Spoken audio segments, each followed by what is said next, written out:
ఒక అడవిలో చెట్టు మీద ఒక పిచ్చుకల జంట ఉండేవి. ఒకరోజు ఇద్దరు సీతయ్య రాములమ్మ దంపతులు పొరుగు ఊరిలో జరిగిన పెళ్లికి వెళ్లి తిరిగి వస్తూ ఆ చెట్టు కింద నెడలో కూర్చుని విశ్రాంతి తీసుకుంటున్నారు. వాళ్ళిద్దరు పెళ్లిలో తిన్న భోజనం గురించి మాట్లాడుకుంటున్నారు. ప్రత్యేకించి పాయసం రుచి ఎంతో అమోఘంగా ఉందన్న మాట ఆ పిచ్చుకల చెవిలో పడింది. మగ పిచ్చుక ఆడ పిచ్చుకతో, నాకు పాయసం తినాలని ఉంది, చేసి పెడతావా అని అడిగింది. ఆడ పిచ్చుక, సరే బజారుకెళ్ళి బియ్యం, పంచదార, పాలు తీసుకో రా అన్నది.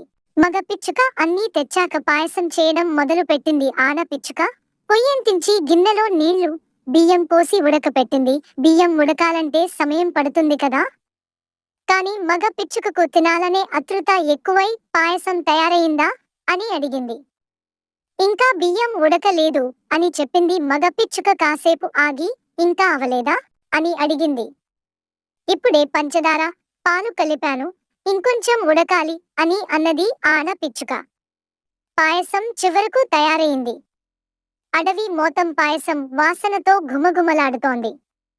పాయసమయ్యిందా అని మగ పిచ్చుక అడిగిన ప్రశ్నకు ఆడ పిచ్చుక, అయ్యింది కాని అని మాట పూర్తి చేయకముందే వేడి పాయసంలో మూతి పిచ్చుకకు కాలి ఆ కోపానికి పాయసం అంతా పడేసింది. అయ్యింది కాని చల్లారాలి అని నేను మాట పూర్తి చేయక ముందే తినబోయి ఎంత పని చేశావు అన్నది ఆడ పిచ్చుక. మగ పిచ్చుక గిన్నెలో మిగిలిన ఒక చుక్క పాయసాన్ని చల్లారాక రుచి చూసింది. ఎంతో రుచిగా ఉంది. తాను తొందరపడి ఇంత రుచికరమైన పాయసాన్ని నేలపాలు చేసినందుకు బాధపడింది. ఓపిక లేకుండా తొందరపడడం మంచిది కాదని అప్పుడు తెలుసుకుంది.